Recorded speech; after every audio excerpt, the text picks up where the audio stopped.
Dating NBA superstar, madadala ba ang Pilipinas sa championship ng Dubai International Game?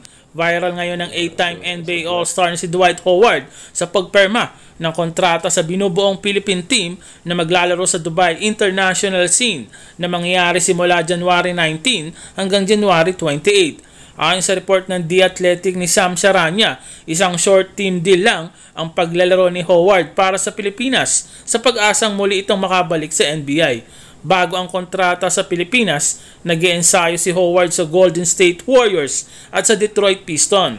Sa huling pinaglaruan ni Dwight Howard sa Taiwan, sa kupunan ng Taiwan Leopard, ang former NBA All-Star ay nag-average ng 23 points at may 16 rebounds per game.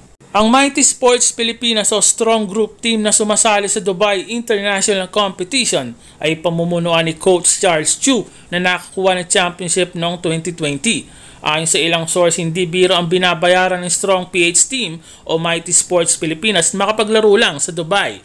Asigurado, hindi din biro ang binayad kay Dwight Howard makapaglaro lang ito sa Pilipinas. Kahit isa lang itong short team deal. May ilang kumakalat na balita na around 5 million pesos, 20 million pesos o 50 million pesos ang salary ng former NBA All-Star sa paglalaro nito sa Pilipinas.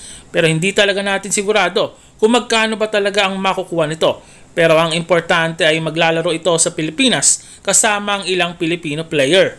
Ang balitang ito ng paglalaro ni Dwight Howard sa Pilipinas ay viral na sa lahat ng sports media sa buong mundo. Naibalita nga ito sa lahat ng local sports media sa Pilipinas, pati na rin sa The Athletic at mismong si Sam Charania nga ay ibinalita ito sa Lakers Nation, sa CBS America, Sports Illustrated, Hoops Hype at marami pang iba. Expect na ang Pilipinas ang isa sa mga top contender ng championship sa Dubai at malalaman natin sa mga susunod na araw kung ano ba ang maitutulong ni Dwight Howard sa kampanya ng Pilipinas sa Dubai.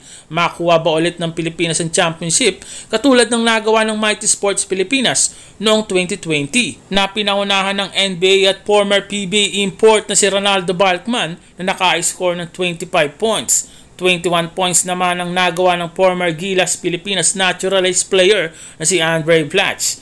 13 points naman para kay Mikey Williams.